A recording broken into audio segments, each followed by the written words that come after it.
I'm really rich. I'll show you that in a second.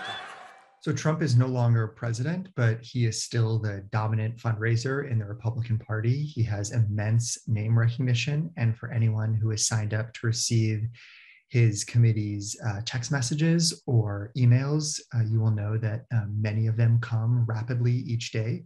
And it appears that his supporters are susceptible to that it's a vehicle for them to give largely in small increments. When his operation announced recently that they had raised about $51 million in the last 6 months of 2021, they said that 98% of donations were under $200. So it really does show the kind of grassroots support that still exists out there for him in the country.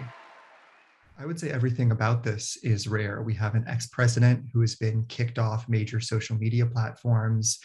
Those platforms were once his mechanism of connecting directly to his base. And so it is quite rare for him to still be bringing in this kind of money. This November, you have to throw these raving lunatics the hell out of power and elect strong, smart, tough Republicans. So he's got about $122 million in the bank across a couple of committees that he's using to fundraise. And one kind of interesting point is that one of these is what's called a leadership PAC. And he has really broad discretion on how to use this money: travel, political events, really you name it. One of the things that he can't do is use it to fundraise and finance his own candidacy. So he has not yet announced a campaign for 2024. And if he were to do so, that would complicate some of this. It would trigger campaign finance requirements that could potentially snarl the discretion that he currently has to use these funds basically as he pleases, and in ways that essentially amount to a campaign light.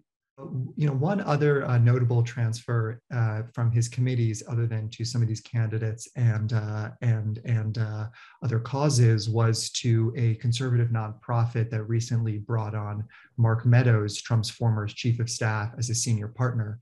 So we're seeing ways in which he's using some of these resources to funnel money to allies and to reward people who remain loyal to him.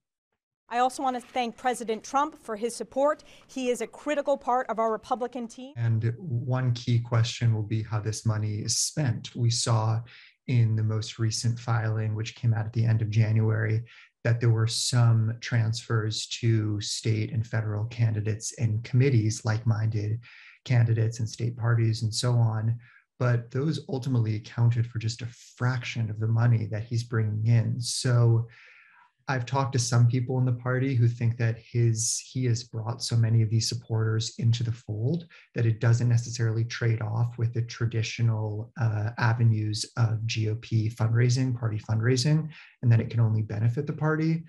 But I think that there will be mounting questions about how this money is being spent and whether it's really being spent in a way that is an asset to the Republican Party or to Donald Trump.